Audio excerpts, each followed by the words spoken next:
Last time I showed you guys how to pick the perfect watermelon, a lot of people in the comment section were telling me that another good sign that your watermelon is nice and ripe was the webbing. Especially if you saw like honey droplets coming out of the watermelon, and this one had both. This time I didn't do any of the tapping. I didn't check for no watermelon buttholes. I didn't do any of that. I literally strictly went for the webbing. So I cracked this mother trucker open and look at how bright it was. Now I knew it was going to be juicy by all the juices that were all over the floor. So I went straight for the heart, which happens to be my favorite part in the watermelon. And let me tell you, this watermelon was super sweet, probably one of the sweetest watermelons I ever chose. I immediately started to cut up the watermelon so I can put them in small containers. That way the fam can eat the watermelon, because you guys already know they do not eat the fruit unless it's cut up fresh in the fridge. In fact, I hate cutting up the damn watermelon because it takes so much damn room in the fridge. Good thing is that it only lasts like about 2 days here at the house, and if I have any leftovers, I just turn it into some watermelon spot water. Alright guys, so today I'm showing you a quick little lunch idea that I do for my toddler. Now some of you guys know Joseph, and you know he does not like to eat anything, but he does like pizza. I have some croissant dough in the fridge for a recipe that I was holding on for and never did. So we're gonna make little pizza roll-ups before it goes bad. So I just put like the little pizza sauce inside. We're gonna add some cheese, some perons as he likes to call it, and then I roll them up. I tuck in the sides, that way nothing comes out and everything stays inside. Here we got some butter, herbs, and some garlic, and then we butter up his croissant buns, put it in the air fryer until it gets nice and crispy. As soon as they come out of the air fryer, I begin to separate them, and watch out Josiah because they're hot. Then I just cut them in half and then set them up in a plate for him. I add some marinara sauce, some ranch for dipping because you know we need options. Also do some little cuties and cucumbers. I don't do the little cute plates anymore because he starts eating the decorations and he scared me once. Plus it takes too much time and he doesn't eat it. As you see, he did everything but eat his food here. At least he got a good facial. There you have it guys. Hope you like this recipe. Bye!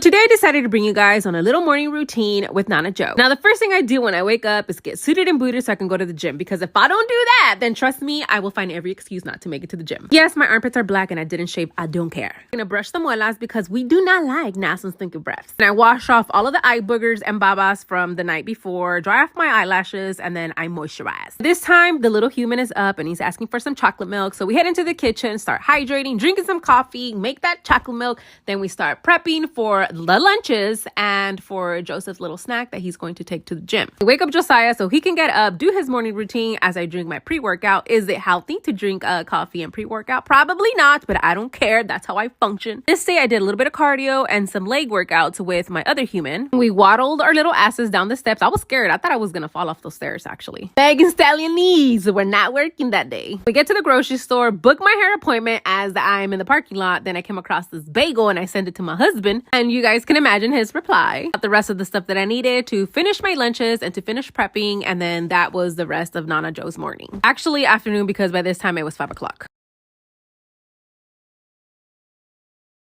Alright guys, so I'm about to show you one of the easiest agua frescas you can make. In my 2-quart pitcher, I'm going to squeeze about 4 to 5 lemons. Remember guys, always reserve some for garnish because garnish is everything. You're also gonna need a little bit of cafecito. Just kidding guys. If you know, you know. That's just where I keep my sugar. And then using this mixing stick guys, get your mind out the gutter. We're gonna add our maracuya, aka passion fruit. I like to buy it in packs because it is cheaper, tastes literally the same, and we like to save money. We're gonna add some ice, fill up the rest of our pitcher with water, and then we mix. Now this is the perfect time for you to check for sweetness. If it needs more sugar, add more sugar. If it's too sweet, just add more water. Now that right there is passion fruit popping boba, and it comes with a little syrup. We're going to add it to the bottom of our cup. I got that on Amazon, by the way. Add some ice to your cup and then pour yourself some delicious and refreshing passion fruit lemonade with passion fruit popping boba. Hope you like this recipe. Bye!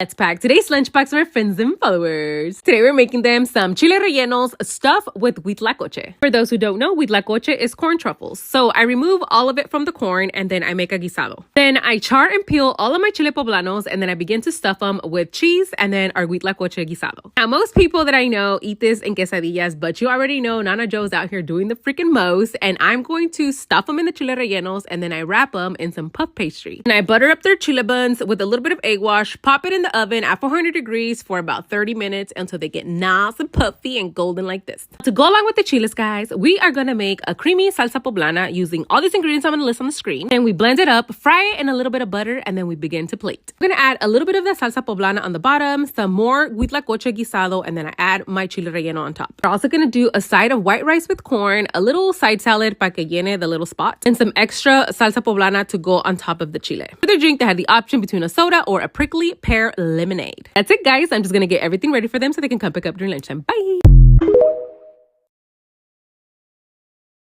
Last time I came across this pineapple coring tool and I wanted to see if it works. I usually just cut up my pineapple by myself, but this time I was like, man, what the heck? I was having a little bit of trouble, reading the directions. But after a couple of minutes of reading, I figured it out, kinda. We insert the tool into our pineapple and then I started twisting the pineapple, but then I was like, girl, you need to twist the tool. So I said, I kinda got the directions. Once you hit the bottom of the pineapple, you're gonna pull with all your mighty force and then the whole pineapple comes out and the core stays inside the pineapple. You just wanted to keep like the wedges or the swirls. I honestly do not know what the hell that shape is. You just leave it alone. But if you want to cut it into small little pieces, it also came with a little tool where you just press all the way down and then it cuts into small little pieces. There you have it, guys. That's how you open a pineapple. Bye.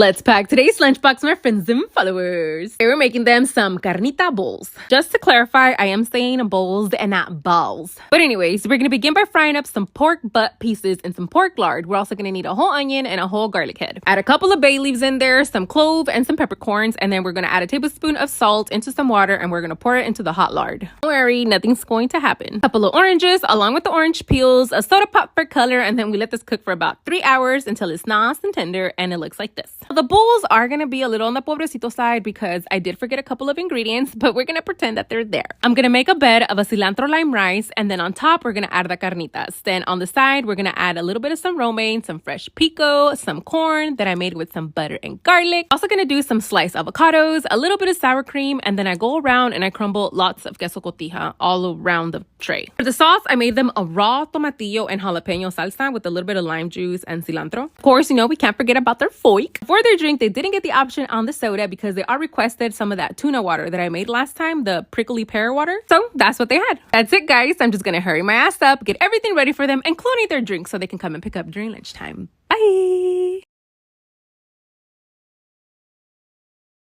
I'm gonna show you guys how to pick the perfect papaya. This one is a little pasadita de burger, but that's because I let it sit a little bit too long outside. I like my papaya to be super sweet, so I always go for an orange papaya. Now, if it's green, it means it's too green. If it's yellow and orange, it means that it's almost getting there, so just let it sit outside for a couple of days, and once it turns orange and it's soft, then it's ready to enjoy. Now, to open it, you just split it in half, remove the seeds, don't eat them because you'll get chorro. I peel the papaya, cut it up, but when I feel like killing time or just have too much time in my hands, I just make it into like little balls. Now, some people don't like the smell or taste of papaya, but if you try with a little bit of passion fruit and tahini, trust me, it's gonna be probably one of the best things you ever ate. Not to mention, it's gonna clear even your deepest, darkest thoughts, meaning it's gonna clear out your intestines, especially if you eat it early in the morning. There you have it, guys. That's how I choose my papayas. Bye.